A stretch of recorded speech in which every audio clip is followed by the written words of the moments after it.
Magandang araw po sa ating lahat, sila QC at lahat ng mga bisita na kasama natin. Ang atin pong pag-uusapan ay isang napaka-controversial na paksa tungkol sa unidentified flying objects or unidentified anomalous phenomena. Ito ang tawag nila ngayon dito. So dito sa UFO Unmasked, a Christian response to the declassified information of unknown aerial sightings.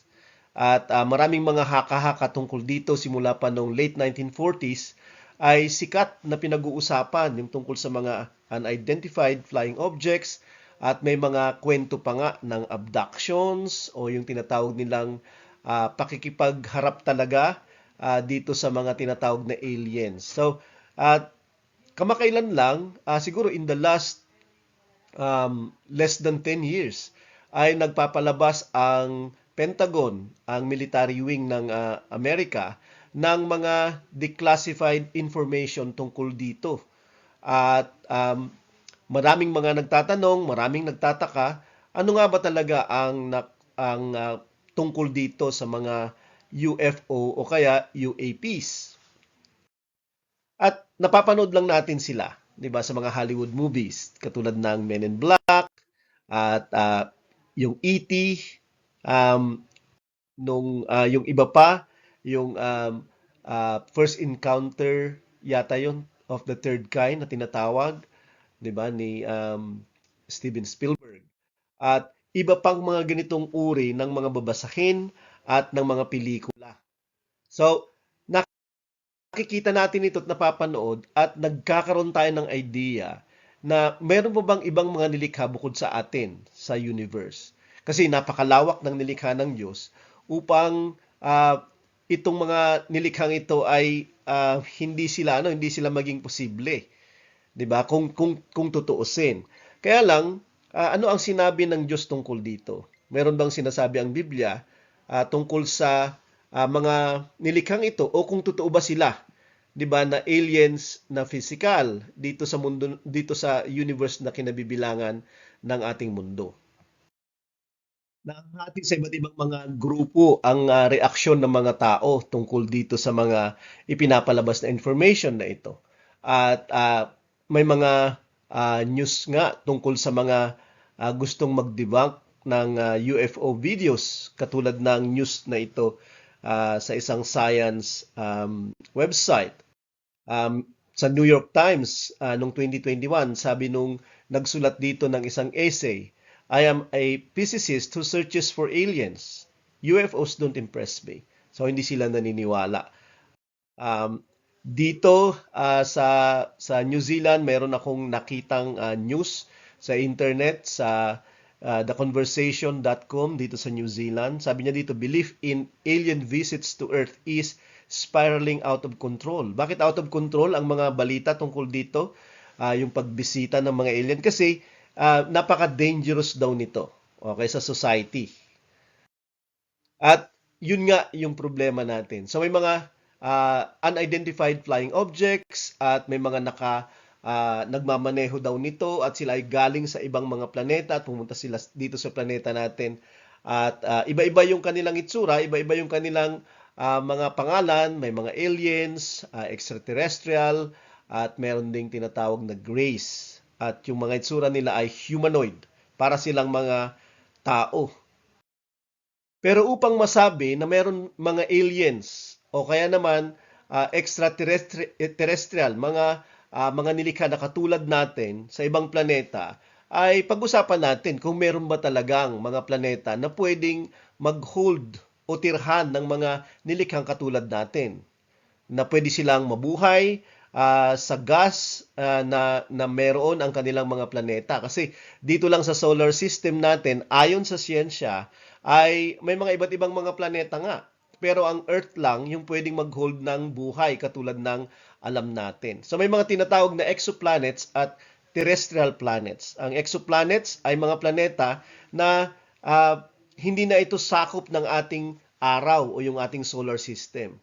Okay, so hindi nangangahulugan na ang exoplanets ay may mga buhay na nakatira dito, pero mga planeta sila nevertheless. Pero yung mga terrestrial planets ay yung mga planeta na pwedeng bumuhay ng mga nilikhang katulad natin, ng mga tao at iba pang mga hayop.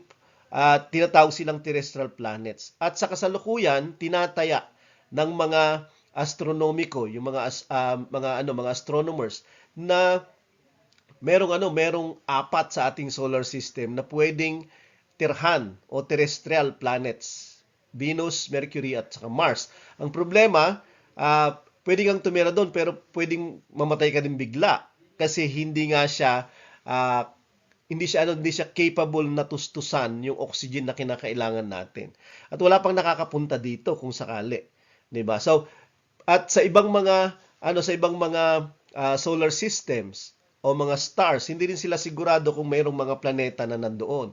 Pero sa palagay nila, sa ating galaxy, yung bibilangan ng ating solar system ay merong bilyong-bilyong mga exoplanets at ganoon din, meron ding mga terrestrial planets. Ang problema lang kung paano tayo makakarating doon. Kasi ang distansya ay napakalalayo. So, hindi rin natin alam kung pagdating doon ay meron ngang oxygen na pwedeng bumuhay sa nilikhang katulad natin at yung mga kakainin natin. Paano tayo matutustusan? So, yung pinakamalapit na planeta, sabi ng scientists ay yung Proxima Centauri. Mahigit sa 4 light years yung layo nito. Okay? At ang ibig sabihin nito ay trillions ang layo nito in kilometers sa Earth. So, hindi lamang yung hindi tayo sigurado o walang nakakaalam na kung meron pang planetang katulad natin, pero yung layo ng pinakamalapit na planeta ay imposibleng bumiyahe doon. So, dahil ang mga sasakyan na meron lang tayong mabibilis ay itong mga babanggitin ko. Halimbawa, noong 1970s or 60s, 70s, pero wala na ito. Hindi na ito na-decommission na itong mga eroplanong ito, yung SR-71. At ang bilis niya ay 3 beses than the speed of sound. Mach 3, mahigit. Mabilis na mabilis ito. Noong 2004 ay may ginawa ang NASA, yung HyperX 43A. At ito ay napakabilis, halos 6,800 miles per hour. Okay, ang kanyang bilis. At mabilis na sasakyan to, kaya lang hindi siya nagamit. Yung pinakamabilis na sasakyan na nasakyan talaga ng tao ay yung Apollo 10, yung space shuttle na ginamit dito. At ganyan yung kanyang bilis per hour, 39,000 kilometers per hour. Pero kung gagamitin ito papunta dun sa pinakamalapit na planet, yung Proxima Centauri, o kung merong ganitong uri ng sasakyan, yung mga planeta na merong mga aliens na tinatawag, kinakailangan nilang mag-travel ng napakabilis. Ngayon, yung teknolohiya na meron tayo ay ito, Apollo 10, noong 1960s. Approximately, kapag gagamitin mo itong Apollo 10, yung space shuttle na yan, makakarating ka sa Proxima Centauri kapag bibiyahe ka sa bilis na ganyan, halos 40,000 kilometers per hour, ng 115,000 years.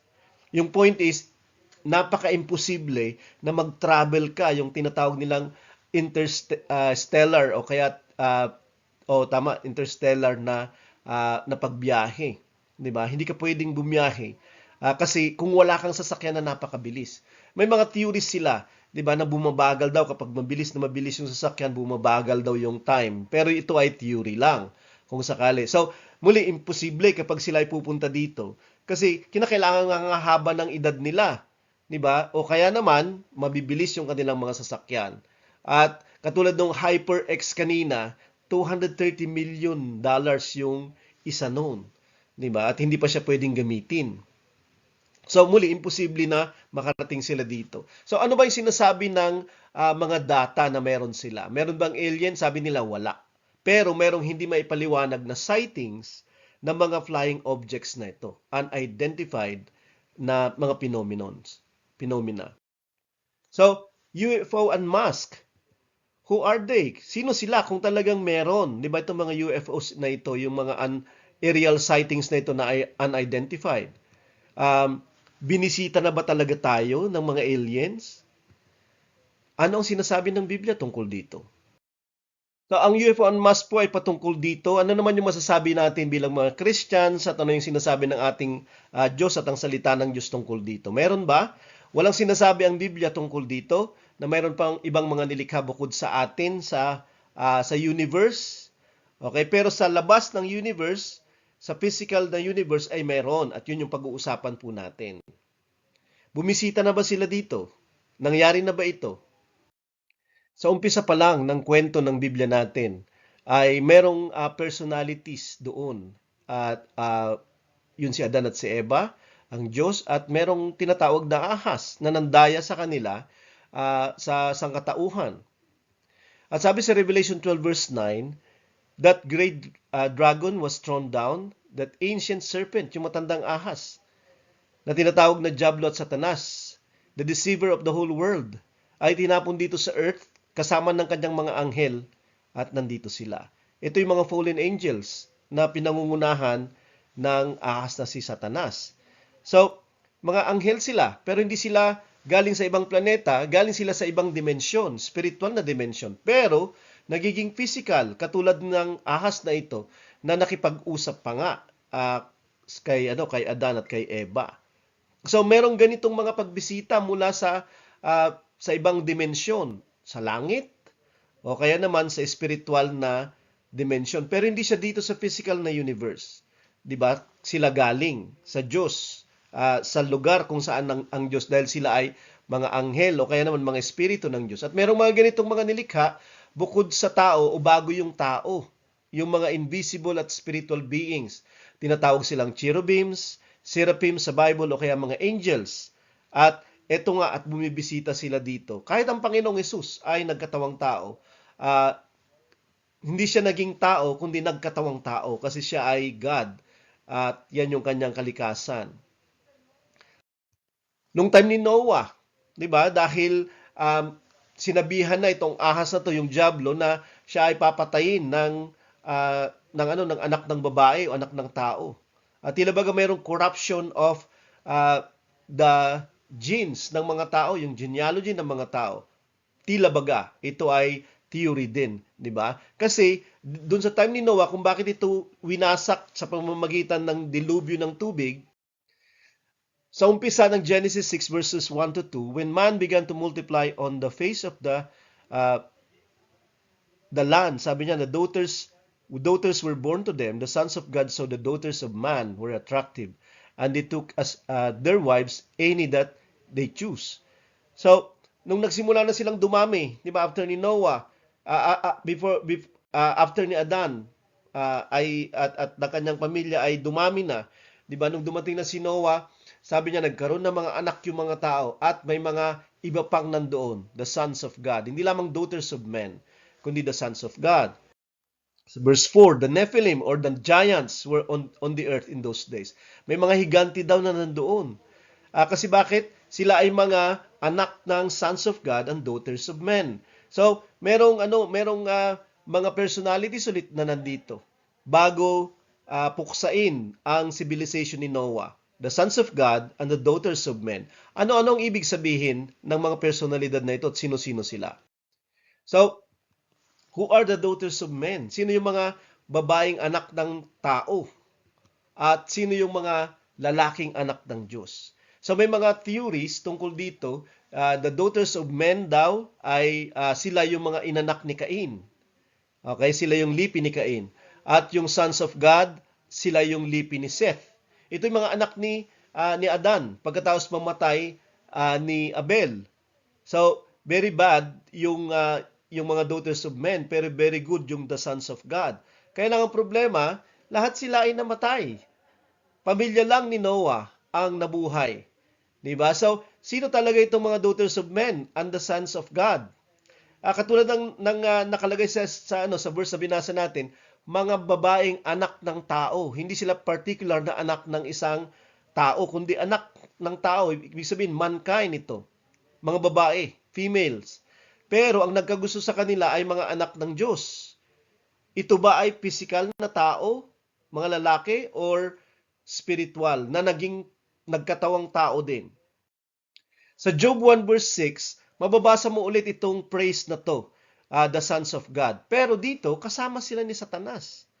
Paano sila magiging kasama ni Satanas kung physical sila? At sila ay nagbibigay ng kanilang ng kanilang pagpupugay sa Diyos. Pag pinapatawag sila ng Diyos. Okay, sila ay nagre-report tila baga. Dito ulit sa Job 38 verse 4 at saka 7, nung nililikha ng Diyos yung lupa, yung earth, o kaya yung sanglibutan. Sabi niya, tinatanong niya si Job dito, where were you? Nasaan ka nung aking ilatag ang pundasyon, 'di ba, ng lupa? Kung talagang naiintindihan mo. At nung inilalatag niya yung pundasyon ng lupa, ibig sabihin kinikreate niya yung earth na titirhan ng tao, wala pang tao noon, ay sabi niya, umaawit yung mga bituin sa umaga kasama ng mga anak ng Diyos. Sons of God. Hindi sila sons and daughters of God. Sons of God. Naghihiyawan sila sa galak.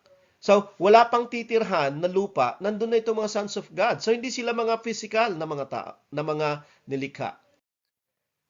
At dito sa Luke 20 verse 36, sabi ni Jesus Christ tungkol sa kanyang pagpapaliwanag sa mga tao tungkol sa resurreksyon at kung paano yung mga mananampalatayang mabubuhay sa resurreksyon. Sila daw ay magiging katulad ng mga anghel na anak ng Diyos, being the sons of the resurrection. Sila ay mga hindi physical, kundi sila ay mga magiging spiritual, di ba, na mga nilikha sa resurrection.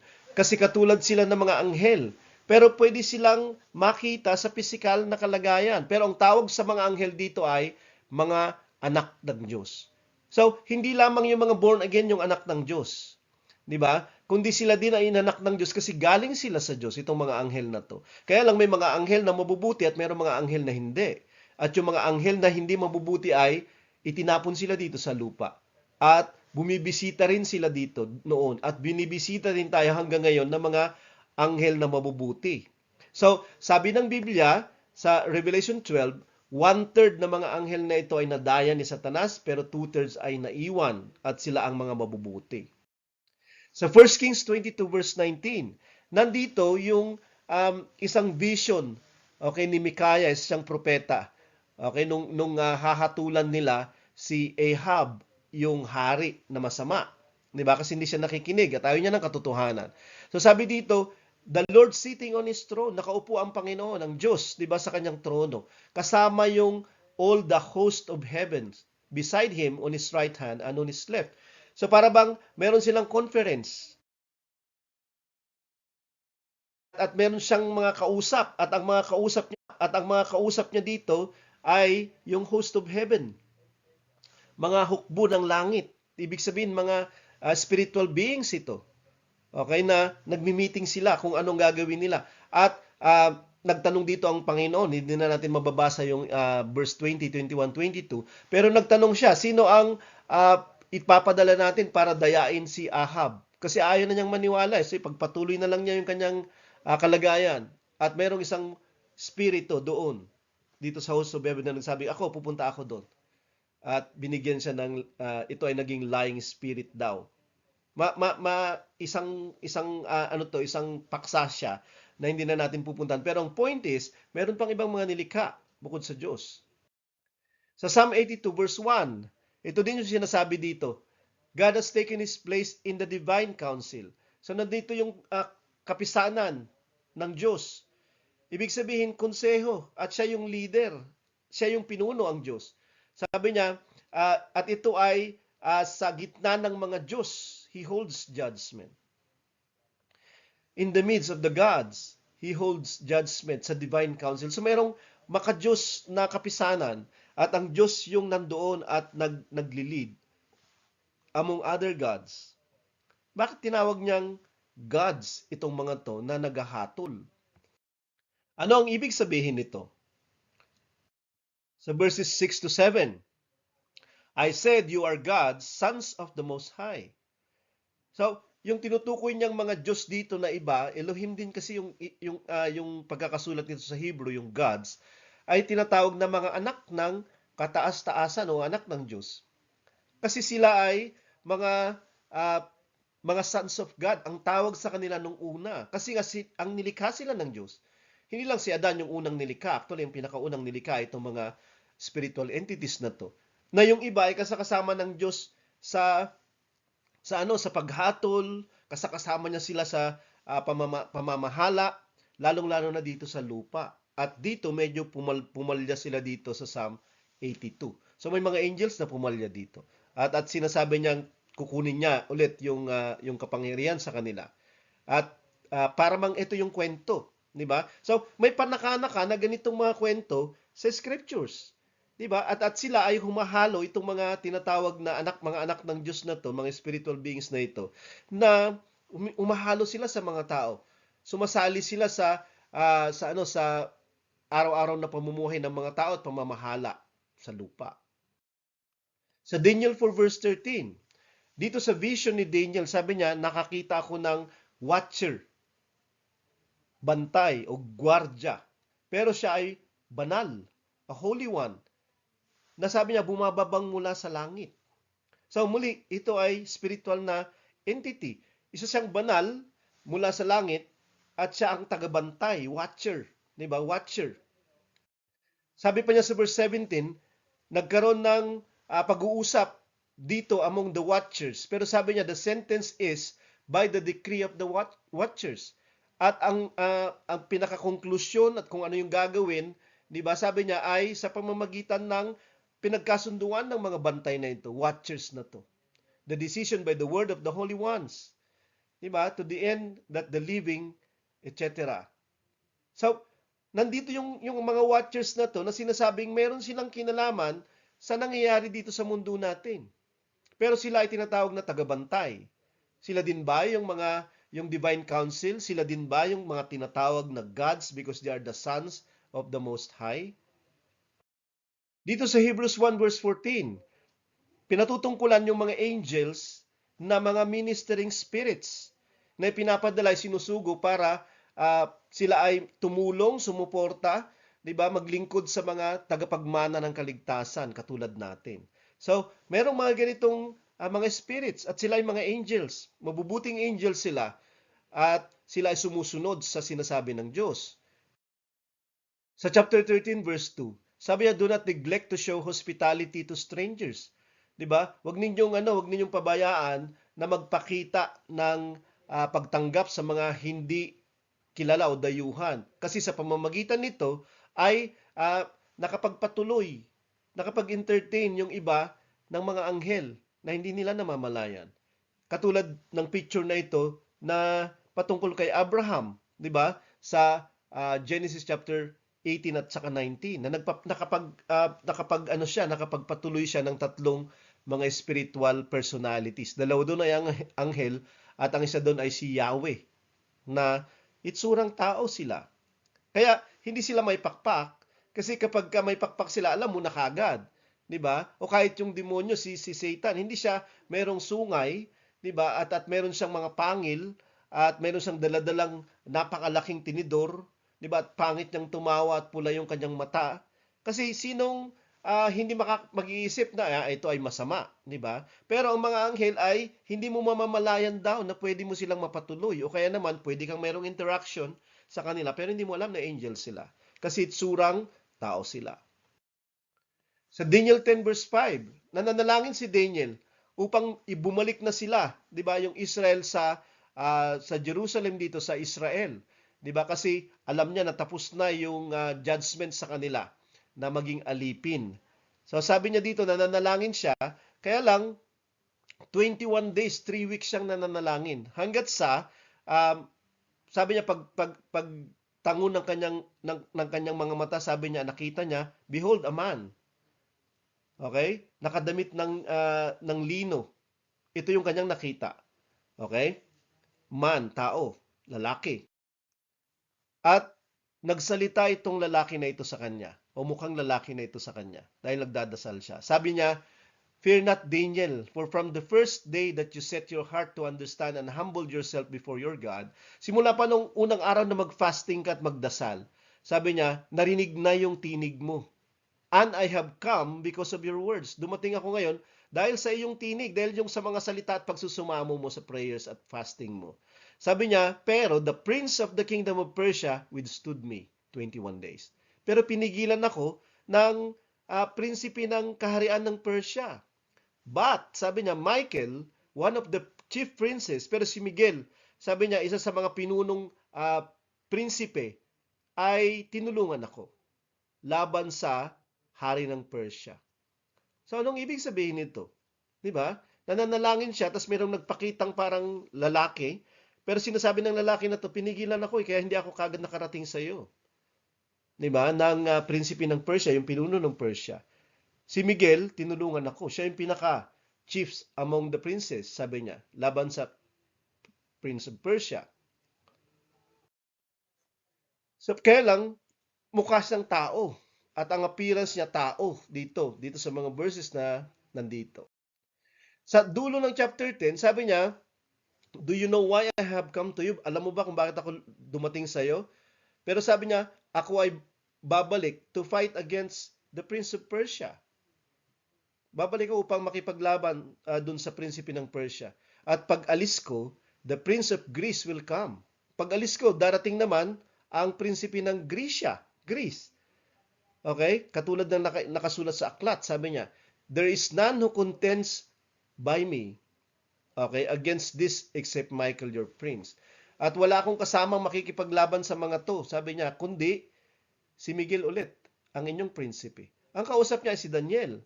At ang pinag-uusapan, ang dumating na ito ay anghel, di ba? At tila baga ito si Angel Gabriel, di ba, sa chapter 9. Nagpatuloy lang yung pakikipag-usap niya dito sa personality na ito. Pero pinigilan siya ng kaaway. Galing siya sa Diyos para ibigay yung sagot kay Daniel, pero pinigilan siya ng kaaway. At itong mga prinsipe na to ng Persia at Grecia, kahit si Miguel ay mga anghel din sila. 'Di ba? Si Michael ay archangel ito, 'di ba, na watcher siya o guard siya ng Israel. Katulad ng sinasabi dito sa chapter 12 verse 1. At that time shall arise Michael the great prince na in charge of your people. Okay? Siya ay bantay or watcher, guard. So merong mga ganitong mensahe sa Bible natin.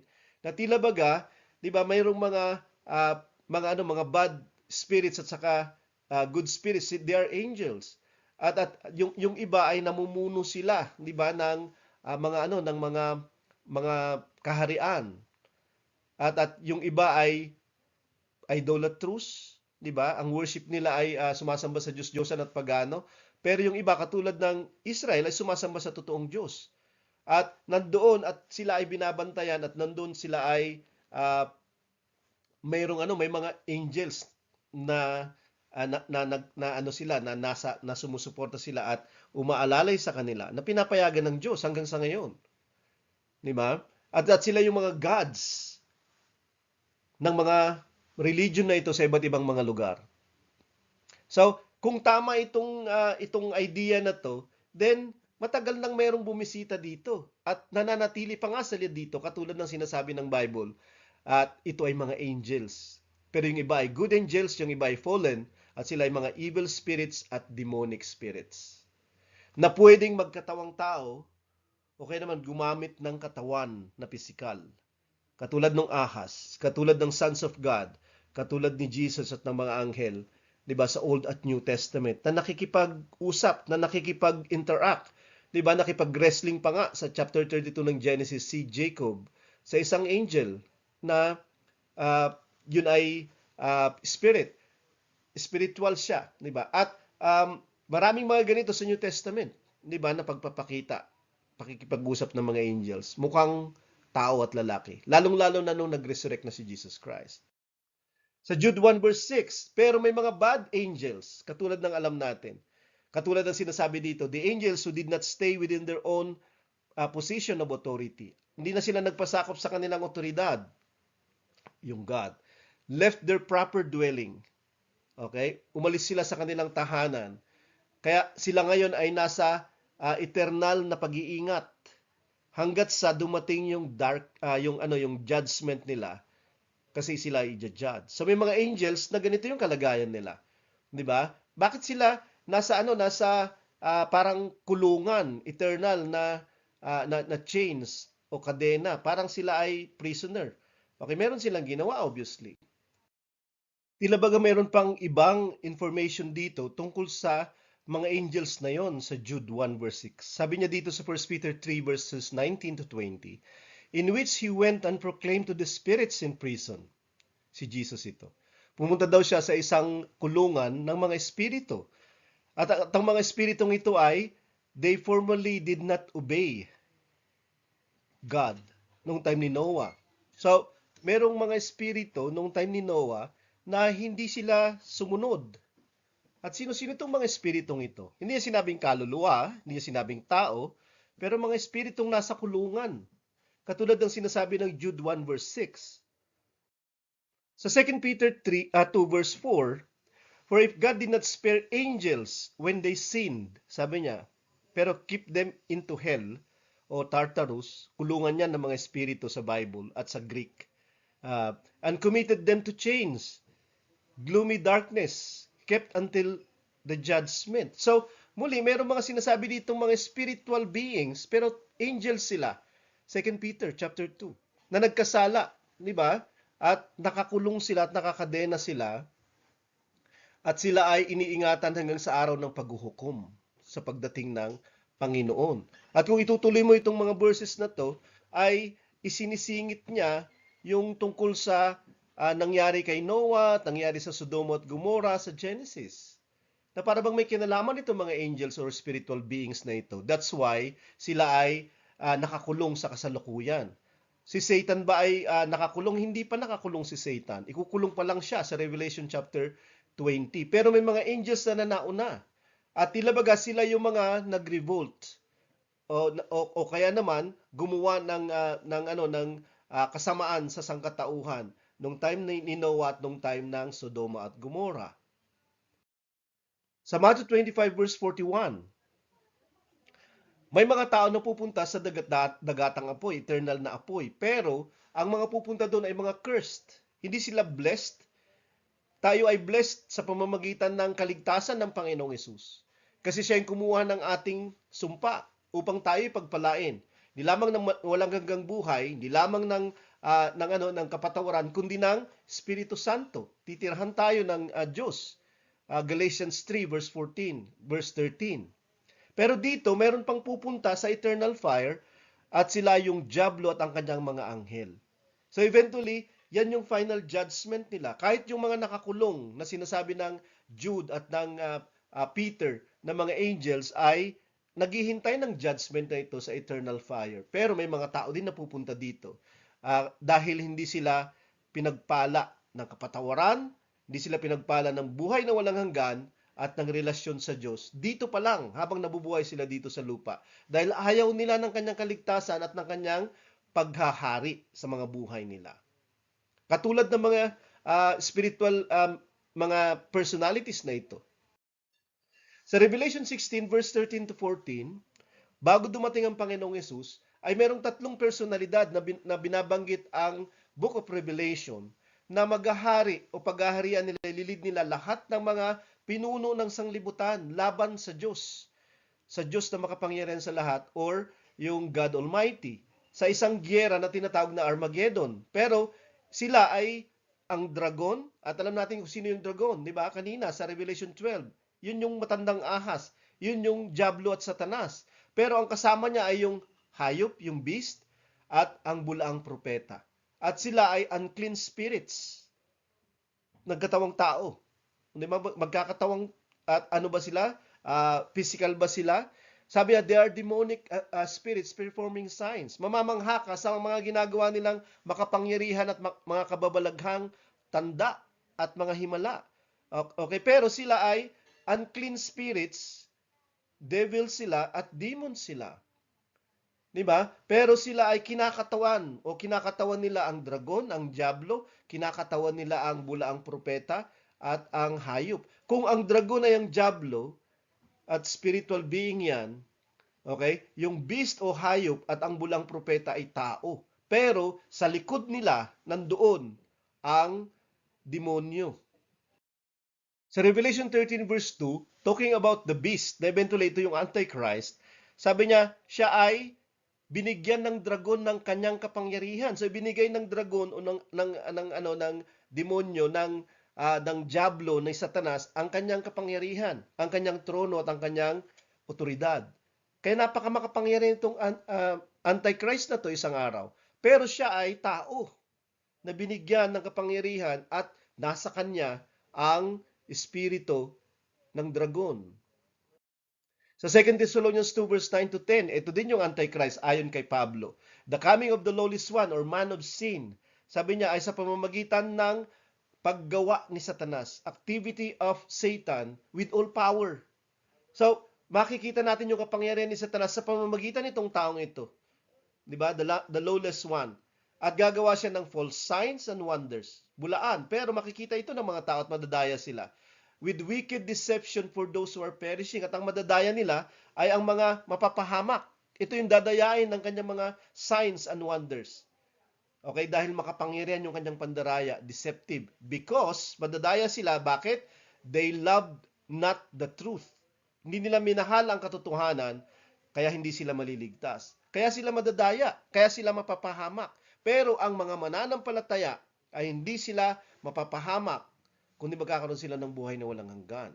Ito ang ating bentahe, di ba? Na kinikilala na natin ng Panginoong Diyos ngayon, ang pagka-Panginoon at paghahari ng Panginoong Jesus sa mga buhay natin. Upang itong anti-Jesus at anti-Christ nito kapag dumating siya sa panahon natin ay hindi niya tayo madadaya. Kasi mas mahal natin ang katotohanan kaysa deception at kaligtasan kaysa kawalan nito. Sa Matthew 28 verse 18 to 19, Jesus came and said to them, pagkatapos siyang mabuhay muli mula sa mga patay, all authority in heaven and on earth has been given to me. Ang lahat ng kapamahalaan, di ba, sa langit at sa lupa ay binigay na sa akin. Wow! Lahat ng kapamahalaan, authority, lahat ng control, lahat ng kapangyarihan. Yan yung ibig sabihin niyan. Kaya kahit sino pa sila ay nasa ilalim ng kapangyarihan kaya ng Diyos, kaya pwede silang utusan, kaya nga pwede silang puksain anytime. Ganito yung kapangyarihan na tumatawag sa atin o tumawag sa atin at pinagbigyan natin. Nasa umbrella tayo ng kapangyarihang ito. At ang kapangyarihang ito ay sumasakop sa atin nung binigay niya sa atin yung banal na espiritu. 'Di ba? Sa Acts 1 verse 8, tatanggap kayo ng banal na ng kapangyarihan pag dumating sa inyo ang Espiritu Santo. At ito yung banal na kapangyarihan ng Panginoong Hesus. Sabi niya, lahat ng otoridad, lahat ng may pangalan ay luluhod sa kanya. Hindi lang mga tala, luluhod lahat ng mga may pangalan, 'di ba? Kaya nga, sabi niya, go therefore and disciple all nations. Go. Ipangaral ninyo, maging disciple lahat, maging maturuan silang lahat ng paghahari, maturuan silang lahat ng pagliligtas, maturuan silang lahat ng tagapagligtas at haring ito. At bautismuhan sila sa pangalan ng Ama, ng Anak at ng Espiritu Santo. 'Di ba? So, ito yung ating Great Commission, 'di ba? Kasi lahat na ng otoridad ay nasa Panginoong Hesus. Kaya nga lahat ng mga personalities na ito o spirits na ito, good or evil spirits, ay nasa otoridad na niya. Ulit, kahit yung mga nandito sa sanglibutan, at tayo ay katawan ni Jesus, at nasa atin yung kanyang espiritu, at ang kapangyarihan ng ating pangangaral ay mabisa. Kaya nga sabi niya sa Matthew 24 verse 14, this gospel of the kingdom will be proclaimed as a testimony to all nations. And then the end will come. Saka pa lamang magkakaroon ng katapusan. Kung kailan? Kapag naipangaral na yung kanyang paghahari, kapag naipangaral na yung kanyang kaharian, at yun yung mabuting balita, hindi lamang namatay ang Panginoong Hesus, yung tupa, kundi darating yung Panginoong Hesus bilang hari, at itatatag niya yung kanyang kaharian dito, na nauna na sa mga puso ng mga mananampalataya, sa mga puso na nagpatuloy sa kanya sa pamamagitan ng kanyang banal na espiritu. Pwede ka ring banalin ng Panginoon, magsisi, di ba, magpabautismo, tumanggap ng kanyang banal na presensya. At ito yung gospel of the kingdom. Paano ba pumasok dito sa kaharian niya? Maliban ng tao ay panganak sa tubig at espiritu, maliban ng tao ay panganak na muli, hindi siya papasok, hindi niya makikita yung kaharian ng Diyos. Magtestimony tayo tungkol dito. At hintayin, 'di ba? Yung pagdating ng hari at pagtatayo ng kanyang kaharian dito sa lupa. Sa Ephesians 6 verse 12, pero habang ginagawa natin ito, hindi lamang tayo nangangaral, pero we wrestle. Nakikipaglaban tayo. Hindi sa physical na mga tao o physical na mga nilikha. Kundi sabi niya, against rulers, authorities, cosmic powers over this present darkness, against the spiritual forces of evil in heavenly places. Habang ginagawa natin ito, pangangaral at naglalakad tayo at naglilingkod, na mayroong pag-aaway na nangyayari. Kaya nga dapat nating isuot ang Panginoong Yesus. Siya yung ating baluti, siya yung ating proteksyon, siya yung ating tagapagligtas. Kahit dito sa pangangaral na ito. Matthew 10 verse 1, He called to him his 12 disciples and gave them authority over unclean spirits. Binigyan niya sila ng otoridad laban dito sa mga hindi malilinis, maruruming espiritu at para i-cast out sila at magpagaling ng lahat ng uri ng sakit at kahirapan ng mga tao. He called and gave them. Ganon din yung ginawa niya sa atin. 'Di ba? At yung authority niya ay heavenly at saka earthly. Lahat ng mga nilikha, 'di ba? Sakit, karamdaman, lahat ng gawa ng diablo at ni Satanas at ng mga demonyo at ng mga masamang espiritu ay meron tayong power and authority. Use that power. 'Di ba? Habang tayo nangangaral, merong ganitong duelo na nangyayari, merong war na nangyayari. Pero sa wrestling mananalo tayo dahil yung power ng Diyos ay sumasa atin. Revelation 11 verse 15. Pag dumating na yung ikabi niya at na may trumpeta at kanyang patutunugin na, sabi niya ay sasabihin ng mga boses ng langit, the kingdom of the world become the kingdom of our Lord and of His Christ. At magre-reign siya forever and ever. At ito yung ating hinihintay, 'di ba? So, marami pang mga deception, marami pang lies na dadating. Gagawin nitong mga mandarayang ito, nitong mga sinungaling na ito. Pero yung katotohanan ay nasa atin. Ang Panginoong Hesus, ang kanyang salita. At sinasabi niyang mangaral tayo upang ang kanyang paghahari ay malaman ng katotohanan, ng katwiran at ng kaligtasan. Meron tayong pagkatawag na malaki. 'Di ba? Kung merong mensahe na sinasabi itong mga sinungaling at saka mandarayang ito, meron namang sinasabi yung katotohanan ng ating Panginoon. At ang sinasabi niya ay mangaral tayo. Sinasabi niyang sumunod tayo upang magtapos tayo sa pinakamabuting walang hanggan na inihahanda niya sa atin. Yan po yung UFO Unmasked. Alam kong napakaikli yung oras. Kunti lang yung pwede nating isali dito sa discussion natin. Pero nevertheless, meron tayong response dito sa declassified information of unknown aerial sightings. Ang ating inihintay mula sa langit ay ang pagdating ng Panginoong Yesus kasama ng kanyang mga anghel na matatapat. At yun yung ating resurrection at yun yung ating pag-umpisa sa walang hanggang pinakamabuti. God bless po sa ating lahat.